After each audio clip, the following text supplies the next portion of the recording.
के बारे में बताने जा रहे हैं। लेकिन माध्यिका शुरू करने से पहले आपको ये जो मैंने सवाल पिछली वीडियो में डाला था, जानकारी मिली कि ये वीडियो अटक अटक के थोड़ा चल रही है, तो इस वीडियो को मैं दोबारा फटाफट शॉर्ट में इस क्वेश्चन को तीनों विधियों से आपको समझा देता हूँ। आसान विधियाँ तीनों समांतर माध्य की, और अब तक आपकी समझ में भी आ गई होंगी। इसमें कुछ नहीं है इस विधि में, इन तीनों विधियों में। पहली विधि है प्रत्यक्ष विधि, जिस विधि से हम कर रहे हैं। तो ये वर्ग अंतराल है, वर्ग अंतराल 0 से 10, 10 से 20, 20 से 30, 30 से 40, 40 से 50, 50 से 60।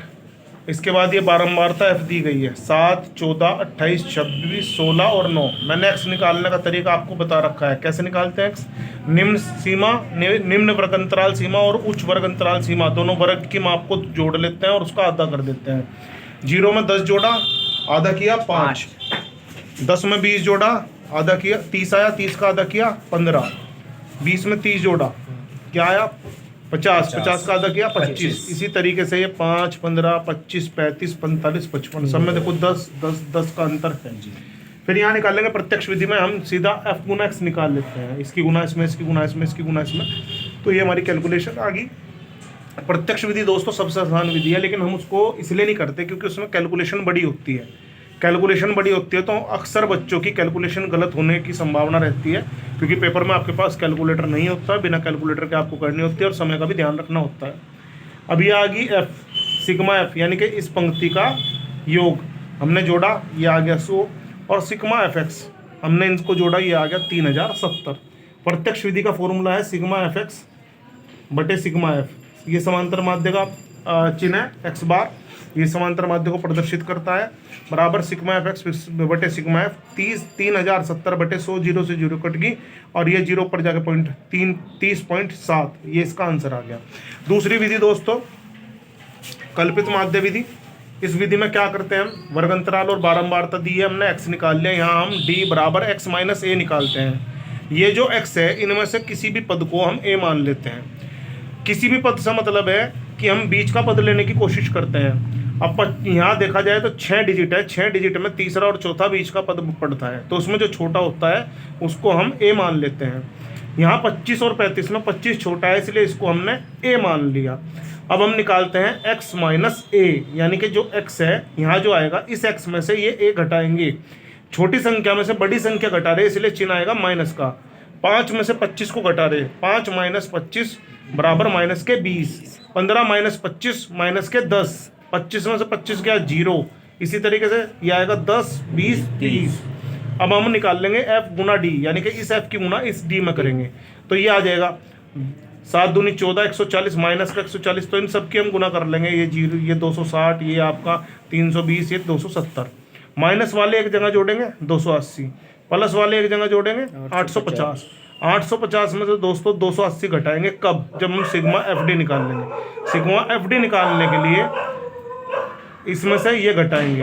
850 में से 280 गया 570। प्लस का बड़ा है इसलिए प्लस का आ जाएगा। अगर ये बड़ा होता और ये छोटा तो यहाँ चिन्ह माइनस का आ जाता। सिग्मा एफ हमारा 100 आया, जो पहले भी आया था। अब ए बराबर हमारा 25 है, सिग्मा एफ 100 है और सिग्मा एफ डी 570। कल्पित माध्य विधि का सूत्र है ये समांतर माध्य बराबर ए प्लस सिग्मा एफ डी बटे सिग्मा एफ। ए 25, sigma F D 570, sigma F 100, 0 से 0 कट गई। 25 प्लस 5.7 बराबर 30.7। अब ये इसकी आखिरी विधि पद विचलन विधि। इस विधि को समझेंगे, वही वर्ग अंतराल बारंबारता x a मान लिया, बस इसमें दोस्तों नीचे i लग जाता है। i कैसे लगता है, कितने का अंतर है, सब में 10-10 का अंतर है। तो आप ध्यान से देखो, 10 से भाग दे देंगे। 5 में से 25 घटाया माइनस के 20, माइनस के 20 को 10 से भाग दी माइनस के 2। 15 से 25 घटाया माइनस के 10, 10 को 10 से भाग दी माइनस का 1। 25 में से 25 गया 0, 35 में से 25 गया 10, 10 को 10 से भाग दी 1। 10 से क्यों दे रहे, क्योंकि आई जो होता है इसका अंतर होता है कि सब में कितने का अंतर है। अब हम निकाल लेंगे एफ डी। 7 दूनी 14, 14 एकम 14, ये 0, 26 एकम 26, 16 दूनी 32, 9 तिया 27। माइनस वाले एक जगह जोड़ लिए, प्लस वाले एक जगह जोड़ लिए। प्लस वाले में से ये घटा दिया, अगर ये बड़ा होता तो चिन्ह माइनस का आ जाता। अब हमने सब मान यहाँ रख लिए, ए आई सिग्मा एफ डी, तो समांतर माध्य हो गया हमारा। पद विचलन विधि से सूत्र बन गया। बस इसमें ए प्लस सिग्मा एफ डी बटे सिग्मा एफ में आई और आ जाएगा। अब हमने इसको कर लिया हल और ये आंसर वही आया। तीनों विधि से सेम आंसर आएगा। तीनों विधि आसान है वैसे तो, आपकी जो आपको पेपर पे मौके में अगर कोई विधि का नाम नहीं दिया गया तो आप किसी भी विधि से आप कर सकते हैं पोस्ट। अब ये इसका एक और सवाल मैं समझा रहा, देखो ये तीनों सवाल में तो आप अपने आप कर लेंगे और तीनों विधियों से निकाल के देख लियो, आपकी ये समांतर माध्य पक्का हो जाएगा। इस विधि में कुछ नहीं है, इस वाले सवाल में यहाँ समांतर माध्य तो दे दिया और ए का मान पूछ लिया, तो देखो कैसे करेंगे।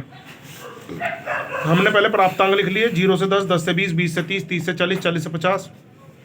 एफ लिख लिया 3, A 6, 10। एक्स कैसे निकाल लेंगे, वही इन दोनों को जोड़ के आधा कर देंगे, जोड़ के आधा कर दिया, जोड़ के आधा कर दिया, दोनों को जोड़ के आधा कर दिया, दोनों को जोड़ के आधा कर दिया। और मैं प्रत्यक्ष विधि से कर रहा मैं। आप वैसे दूसरी विधि से भी कर सकते हैं, मुझे प्रत्यक्ष विधि से क्योंकि कैलकुलेशन ज़्यादा हार्ड नहीं लग रही थी, मैंने प्रत्यक्ष विधि से कर लिया। एफ एक्स निकाल लिया, 5 दिया 15, 15 की ए में गुना करी 15 है, 25 150, 35 दाम 350 और 45 पंजे 225। वही सिग्मा एफ निकाल लिया, सिग्मा एफ एक्स निकाल लिया। बस ये जो ए वाली डिजिट है दोनों में अलग आखिरी में जुड़ेगी। 3 और 6 9, 9 और 10 19, 19 और 5 24 प्लस ए। इसी तरह इन सबको जोड़ लिया, 150 और 350 500, 500 और 200 700, 725 और 15 740 प्लस 15 है। समांतर माध्य 25 दे रखा है, यानी कि एक्स बार 25 दे रखा है। एक्स बार का फॉर्मूला सिग्मा एफ एक्स बटे sigma F. Sigma F x का मान रख लिया 740 प्लस 15 ए बटे 24 प्लस ए सिग्मा एफ का मान बराबर 25। क्रॉस मल्टीप्लाई कर दी, 25 की 24 में गुना करी 600, 25 की ए में गुना करी 25 ए। ये 25 इस लाइन को पलट के लिख लिया, ये वाली लाइन इधर लिख ली, ये वाली लाइन इधर लिख ली। 25 ए के पास चला गया 15 ए माइनस का, और 740 के पास चला गया 600 माइनस का। 25 ए में से 15 ए गए 10 ए, 740 में 600 गया 140, ए बराबर 140 बटे 10, 0 से 0 कट गई, ए बराबर 14। ये हमारा ए का मान आ गया और ये हमारा समांतर माध्य कंप्लीट। अब मैं माध्यिका समझाने जा रहा, माध्यिका समझेंगे अभी। इसमें क्योंकि 14 जो एक्सरसाइज है उसमें बहुलक दर्शाया गया है, तो पहले हम बहुलक समझेंगे। बहुलक का एक सूत्र है, बहुत आसान है, जो 10वीं में आएगा। एक ही सूत्र में तुम्हारा काम हो जाएगा और करने का तरीका भी बहुत आसान है। वैसे जो बहुलक होता है उसका मैं एक उदाहरण समझा रहा कि बहुलक होता क्या है। वैसे मैंने तुम्हें पहली वीडियो में बहुलक बता दिया था, लेकिन फिर भी समझ लो कि बहुलक क्या है। सपोज करो 3 5 7 4 3 3 8 4 2 5 7 1 2 3। इसका बहुलक पूछ लिया कि बहुलक बताओ। अब हमें तो पता नहीं बहुलक क्या हो। आप एक काम कर सको, अगर आपको बिना डायरेक्ट बहुलक पूछ लिया तो आप इसमें देखो सबसे ज़्यादा बार क्या है, वो देख के पता लग जाएगा। लेकिन आप इसे आंकड़ों की तरह लगाएंगे तो आंकड़ों की तरह लगा लेंगे। पहले एक लिखेंगे, एक सबसे छोटा है ना, एक कितनी बार है, एक बार है। इसके बाद 2 कितनी बार है, 2 भी एक बार है। इसके बाद 2 बार है, हाँ भाई 2 बार है, सॉरी, ठीक है। फिर 3 कितनी बार है, 1 2 3 4 बार। फिर देखो 4 भी है क्या, 4 है, 2 बार, ये 2 बार है, 4 भी, ठीक है जी। फिर है 5 2 बार है, 5 भी भाई 2 बार है जी। फिर है 6 है नहीं, और 7 भी 2 बार है, 8 और 8 1 बार। इन्हें जोड़ो, 2 और 1 3, 3 और 4 7, 7 और 2 9, 9 और 2 11, 11 और 2 13 और 1 14। 1 2 3 4 5 6 7 8 9 10 11 12 13 14, यानी कि सब ठीक आ गया। ये तो हमने नंबर लिखे, लेकिन एक होती है चिन्ह लगाते हैं, उसे कहते हैं तो है, लेकिन टैली चिन्ह भी कह देता है कि कभी कभी टैली चिन्ह लगाओ। तो देखो टैली चिन्ह कैसे लगाते हैं, टैली चिन्ह लगाने का तरीका सीख लो। अगर 1 है तो एक बार, 2 है तो 2 डंडे, 4 है तो 1 2 3 4, 2 है तो 2, 2 है तो 2, 2 है तो 2। अब तुम कहोगे सर ये तो बहुत आसान है, अगर 10 है तो 10 टैली चिन्ह लगा दूँ, 1 2 3 4 5 6 7 8 9 10। ना, गलत है। टैली चिन्ह लगाने का तरीका हमेशा ये होता है 1 2 3 4 5 6 7 8 9 10। अब हम क्रॉस क्यों मारते हैं, देखो कभी कभी ऐसा होता है, अगर ये इतने सारे डंडे, सपोज करो 30 डंडे हुए, 30 डंडे लगा दिए उनने, 1 2 3 4 5 6 7 8 9 10 11 12 13 14 15 16 17 18 19 20 21 22 23 24 25 26 27 28 29 30 और कह दिया काउंट करो।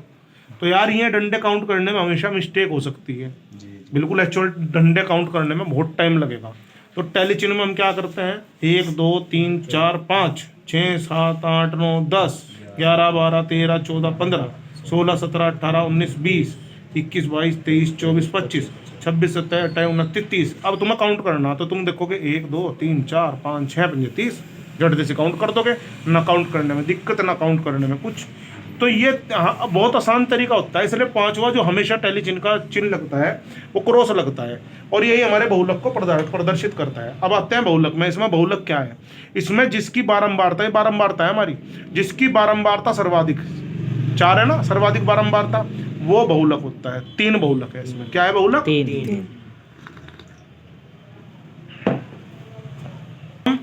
बहुलक का एक क्वेश्चन करने जा रहे हैं, अगले पन्ने पे देखेंगे, और वो 10वीं का क्वेश्चन है, ये तो 9वीं का था।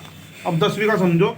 इसी तरीके से वर्ग की माप दी रहेगी 1 से 3, मैं उदाहरण समझा रहा है, 5 से 7, 7 से 9 और 9 से 11, और इधर बारंबारता दे रखी भैया आपकी 7 8 2 2 1। अब आप इसमें क्या करेंगे, इसमें आपको क्या करना है, जो सर्वाधिक बारंबारता दे रखी उस पर निशान लगा के उसका आगे लिख दो F1। क्या लिखेंगे? F1।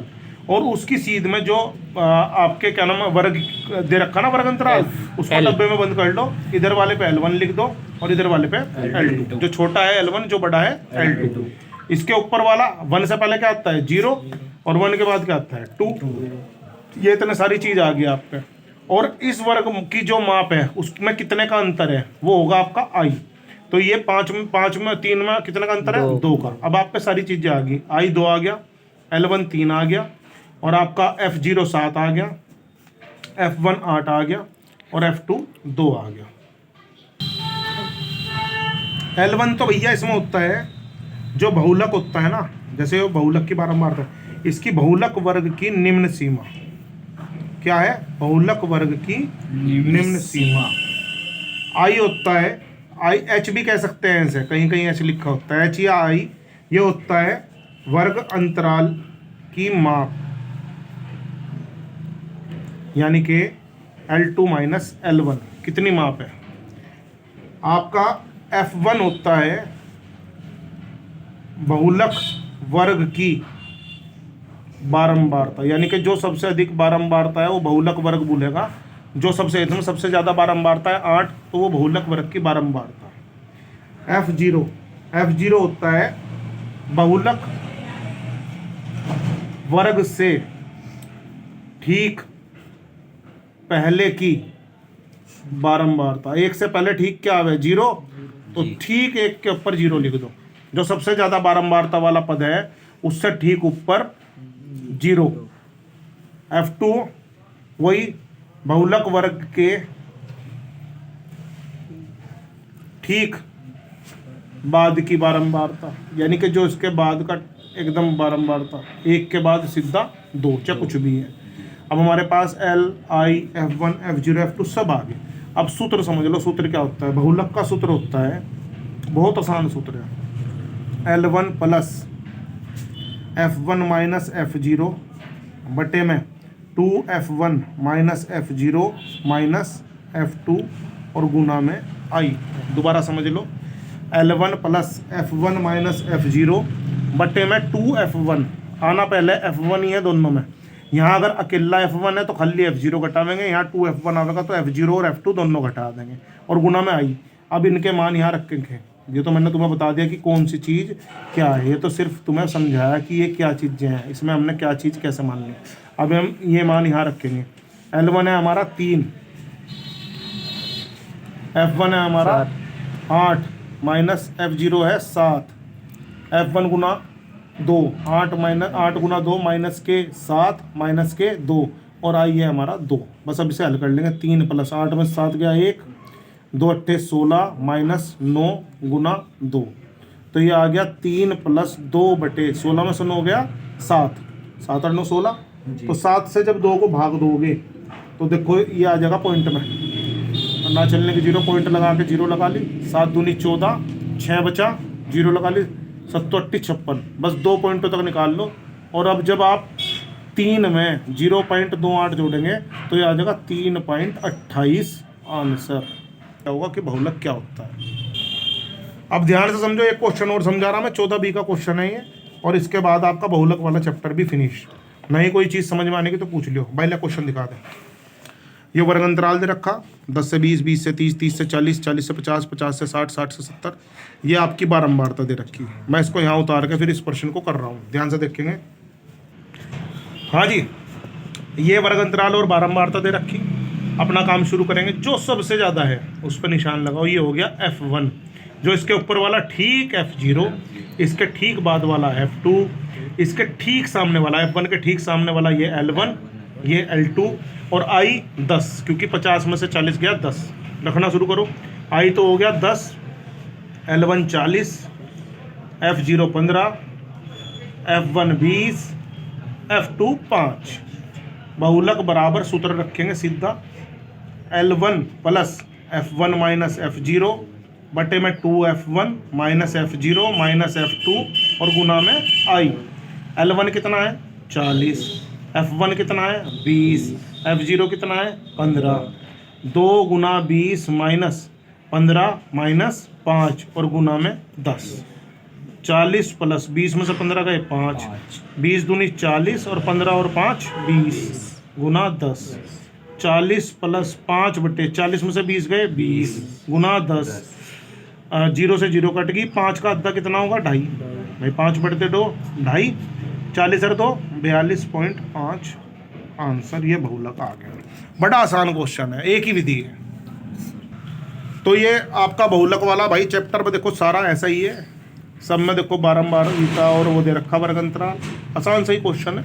यही सूत्र लगावेंगे। एक क्वेश्चन करके देख लियो सब बच्चे घर पे, वैसे सारे निकाल लियो, ये आपका पक्का हो जाएगा।